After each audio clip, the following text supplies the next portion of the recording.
Hey guys, it's your boy Sean from YKLM TV with another episode of Real Estate Navigator. We all know that Vancouver is super expensive, so what should we do if we can't afford a home in the city that we're living in?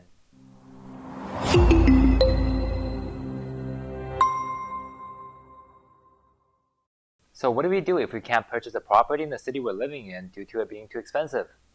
The answer to that is move away. Just kidding. There are many things you can do without having to move away, but you should be focused on amassing your wealth. So Vancouver, for example, is super expensive, and the average income here can't afford a home most of the time. So I'm going to share a few tips on being smart with money so you can one day purchase your own property here. Tip number 1. If your situation permits, you can move back in with your parents to save money on rent. This is mostly for young people who have moved out but are still in the same city as their parents. You can easily save $1,000 to $2,000 per month on rent if you're living back at home. I understand that some people prefer the independence of living by yourself, but as Gary Vaynerchuk said, eat dirt while you're young so you can eat caviar when you're old. Number 2, invest early.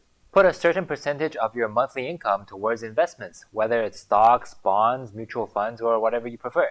You need to pay yourself first before you spend money on other things. Different investments have different risks, and it's up to you to figure out which one is the most comfortable for you. You want to invest early because compound interest is a really powerful tool.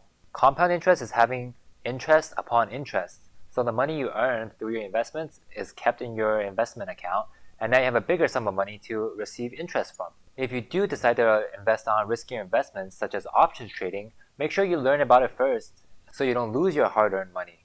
Number 3, purchase an investment property with a group of trusted partners. Individually, you might not be able to afford a home, but the 4 of you together might be able to pile your money together for a property and then rent it out. The rent from your property will help pay off the mortgage, and each one of you own a part of the asset. It is super important to catch the train of a fast-moving market because once you miss it, it's really hard to play catch-up. When the day comes, the 4 of you can come together and then sell a property for a profit, and each of you will end up with more money than you started with.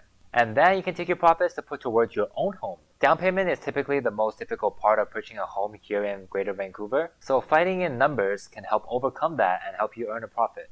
Number 4, purchasing a property in another city and then rent it out. Here I'm again stressing the importance of having an asset. Assets move with the market while money in the bank doesn't. If you have $10,000 in the bank today, it'll be probably worth less 5 years down the road.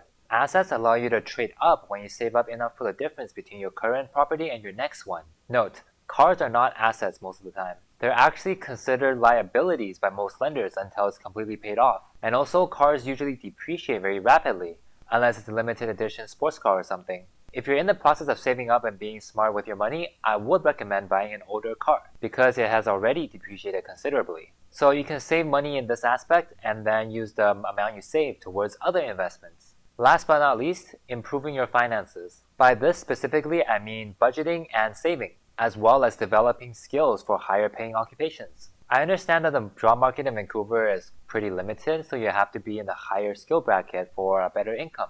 Therefore, you must invest in yourself, not only in the monetary value, but in terms of skills as well. For example, if you find plumbing is something that interests you and pays well, you can go study for a plumbing degree.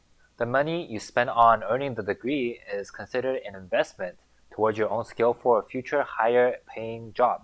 And again, you will have to learn to analyze the cost and benefit of doing such investments. For the few years you're spending earning your plumbing degree, are there better opportunities to earn a higher income elsewhere? And if you're planning on becoming a doctor, does the many years of schooling, the student loans, outweigh the benefits you get from it? Or if you want to splurge on a pair of shoes, what are the costs and benefit of getting that?